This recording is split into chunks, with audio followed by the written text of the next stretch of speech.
میں آپ لوگوں کو کی بہت شکر گزار ہوں، اور خصوصاً یہ جو تنظیم ہے سہیل حیدر اور باقی آپ لوگ، ان کے نام معافی چاہتی ہوں مجھے نہیں معلوم ہے، آپ لوگوں نے جو اس تقریب کا یہاں پر انعقاد کیا ہے اور اس کار خیر میں حصہ لیا ہے، یہ یقیناً بہت ہی نیک جذبہ ہے آپ لوگوں کا۔ میں آپ کو خراج تحسین پیش کرتی ہوں۔ آپ لوگ قابل ستائش ہیں، قابل سلام ہیں کہ اتنی مصروف شب و روز میں یہاں کی زندگیوں کو جانتی ہوں کہ نہ تو وقت اتنی آسانی سے کسی کو ملتا ہے اور نہ ہی کسی کے پاس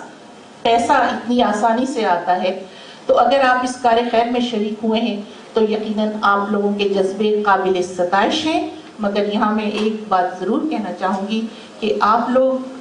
جس طرح سے یہ امداد اور فنڈز جمع کر رہے ہیں، یہ یقیناً ایک بہت اچھا کام ہے۔ امداد دینا ایک بہت اچھا مرحلہ ہے، لیکن پاکستان میں جس طرح سے وہ امداد تقسیم ہوتی ہے وہ بھی ایک بہت بڑا سنگین مسئلہ ہے۔ اور آپ لوگ جب جس بھی تنظیم کو یا ادارے کو اپنے فنڈز اور اپنی محنت کی کمائی سونپتے ہیں، یہ آپ لوگوں کا فرض ہے کہ آپ یہ دیکھیں کہ وہ اداروں میں کتنی شفافیت ہے، اور آپ کے فنڈز،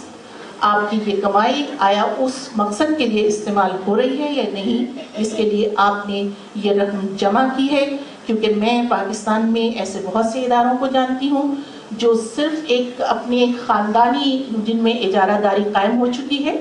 وہ پیسے فنڈز جمع ضرور ہوتے ہیں لیکن جائز جگہوں پر اور جائز مقامات پر اور مستحقین تک نہیں پہنچ پاتے ہیں۔ تو یہ آپ لوگوں کا فرض ہے کہ آپ لوگ یہ بھی دیکھیں کہ آپ کسی ایسے ادارے کے حوالے اپنے فنڈز کریں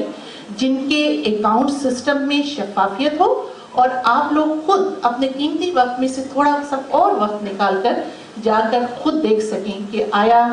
آپ کی رقم مستحقین تک پہنچی ہے یا نہیں، یا پھر اگلے سال یہی ہونے والا ہے کہ ایک اور سیلاب یا بارشیں ہونے والی ہیں اور پھر پتہ چل رہا ہے کہ فنڈز جمع ہو رہے ہیں۔ کیونکہ یہ تمام فنڈز جتنے مجھے معلوم ہے، جتنے گزشتہ برس جمع ہوئے یا اس سے پہلے جمع ہوتے رہے، لندن میں تو میں آئے روز دیکھتی ہوں کہ چینلز پر، اپنے ایشیائی چینلز پر ہر وقت فنڈز مانگے جاتے ہیں، وہ یہ چندے مانگے جاتے ہیں۔ تو مجھے نہیں سمجھ میں آتا کہ یہ جو لاکھوں ڈالرز ہیں، آیا یہ وہاں پر خرچ ہو بھی رہے ہیں یا نہیں۔ شاید یہ بھی ہم سب کی ذمہ داری ہے، جمع کرنے کے ساتھ ساتھ یہ بھی دیکھنا کہ وہ صحیح خرچ ہو رہا ہے یا نہیں، ورنہ یہ ایک ایسا اندھا کنواں ہے جس میں یہ فنڈز گرتے چلے جاتے ہیں اور یہ پتہ نہیں چلتا کہ کہاں جاتے ہیں۔ بہت شکریہ۔